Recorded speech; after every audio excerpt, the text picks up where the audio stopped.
जय किसान दोस्तों, आपका चैनल में स्वागत है। दोस्तों, गन्ने की खेती की बुआई करने से पहले कई सारी ऐसी चीजें हैं जिनकी जानकारी हम किसान भाइयों को होनी चाहिए। कुछ ऐसी चीजें हैं, छोटी छोटी हैं, अगर आप उनको नहीं किए हैं बुआई के समय या नहीं कर रहे हैं तो आपको मैं बता दूं, इन चीजों पर आप विशेष ध्यान रखें जिससे आपकी खेती काफी अच्छी हो सकती है। दोस्तों, ये कौन सी चीजें हैं जो बुआई के समय हमें ध्यान रखने की जरूरत है, आज हम इन्हीं के बारे में बात करेंगे। लेकिन इससे पहले अगर आपने चैनल को सब्सक्राइब नहीं किया दोस्तों तो अवश्य कर दें। साथ ही साथ आप बेल आइकन की घंटी को जरूर दबाएं।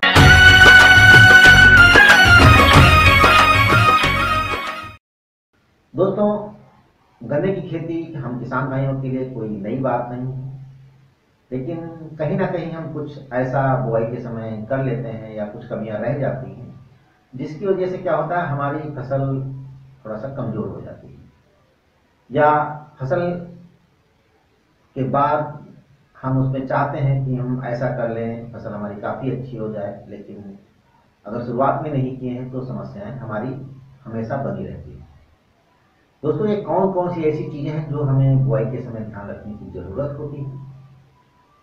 इसमें बहुत सारी ऐसी चीजें नहीं हैं, कुछ पॉइंट्स ऐसे हैं जिस पर हम ध्यान दे देंगे तो हमारी खेती काफी अच्छी हो सकती है। सबसे पहले तो हम खेत की जुताई के समय ध्यान रखें। जुताई के समय हमको ध्यान रखना है कि अगर हमारे वहाँ दीमक है तो हमें दीमक की दवा उसमें जुताई के समय डालना बहुत जरूरी है। और दूसरे, अगर अपने वहाँ फंगस है तो आप उसमें ट्राइकोडर्मा, वेस्ट डिकम्पोजर या ऐसे घोल उसमें आसानी से डाल दें खेती में जुताई के समय, और उससे काफी कुछ हमारा फंगस खत्म हो जाएगा। साथ ही दोस्तों, खेती में क्या है, गन्ने की खेती में अगर आप कंपोस्ट खाद का यूज करें तो आपको ज्यादा बेहतर उत्पादन मिलेगा। आप कैसी भी खेती करें, यानी किसी भी तकनीक से करें, जैसे नॉर्मल कर रहे थे वैसे करें, आपका टिंच बेड हो गया, आपका रिंग पिट हो गया, या जैसे आप चाहें टिश्यू कल्चर से करें, लेकिन इन चीजों का ध्यान रखना बहुत आवश्यक है। दूसरे किसान भाई, हम लोग रासायनिक खाद का प्रयोग करते हैं, डीएपी यूज करते हैं, पोटास यूज करते हैं, यूरिया यूज करते हैं, लेकिन कहीं ना कहीं हम क्या करते हैं, जिंक नहीं डालते। तो हमें 1 एकड़ में कम से कम 10 किलो जिंक डालना बहुत जरूरी हो जाता है, क्योंकि जिंक डालने से क्या होता है, हमारा उत्पादन या हमारे पौधों का ग्रोथ का काफी अच्छा होता है। तो दोस्तों, बुआई के समय हमें जिंक का, यानी कि खाद में 10 किलो जिंक मिलाकर अवश्य प्रयोग करें।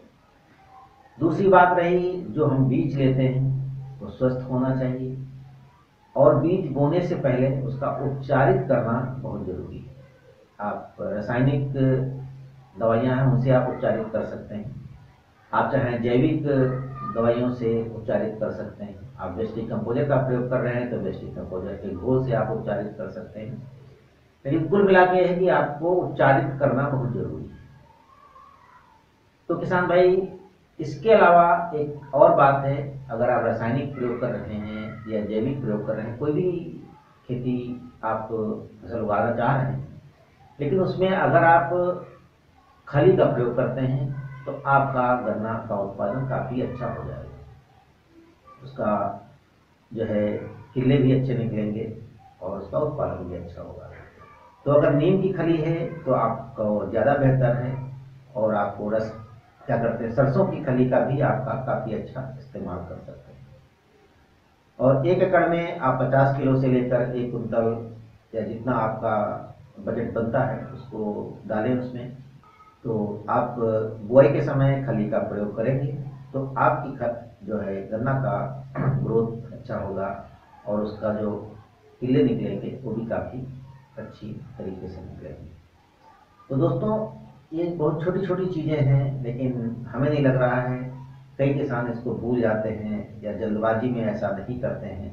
मैंने देखा ज्यादातर किसान क्या करते हैं, बीज का उपचारित नहीं करते हैं, जिंक का प्रयोग नहीं करते हैं, कंपोस्ट का भी प्रयोग नहीं करते हैं, और साथ ही साथ खली का प्रयोग बहुत कम किसान करते हैं। लेकिन जो किसान इस पे करते हैं उनकी फसल आप स्वयं अगल बगल में कोई करते हैं तो उनको देख सकते हैं। तो दोस्तों इसमें खर्चा भी बहुत ज़्यादा हमारे साथ नज़र नहीं आ रहे हैं, बस थोड़ा सा हमें जागरूक होने की ज़रूरत है। तो मैं आपको फिर से रिपीट कर देता हूँ किन किन बिंदुओं पर हमने बात की है। सबसे पहले तो अगर खेतों में दीमक वायरस है तो उसका उपचार जरूर कर लें, खेतों में उसकी जमीन को उपचारित कर डालें। और दूसरे, आप जो रासायनिक खादों का प्रयोग करते हैं उसमें जिंक का प्रयोग अवश्य करें। तीसरे, आपको अगर बीज का शोधन नहीं किए हैं तो बीज का शोधन करना बहुत जरूरी है। आपको चाहे रासायनिक बीज से कर लें, जैविक बीज से कर लें, जो भी चाहे, लेकिन उसका जो है उपचारित करना बहुत जरूरी है। और तीसरे, अगर आप खली का प्रयोग करते हैं तो आपका गन्ना का उत्पादन काफी अच्छा हो जाएगा। तो दोस्तों ये छोटी छोटी बातें हैं, लेकिन आपकी खेती के लिए काफी अच्छी हैं और आप उसको काफी बेहतर बनाएंगे। लेकिन दोस्तों अभी तक आपने चैनल को सब्सक्राइब नहीं किया है तो अवश्य कर दें, साथ ही साथ आप लाइक और शेयर भी करें। जय किसान दोस्तों।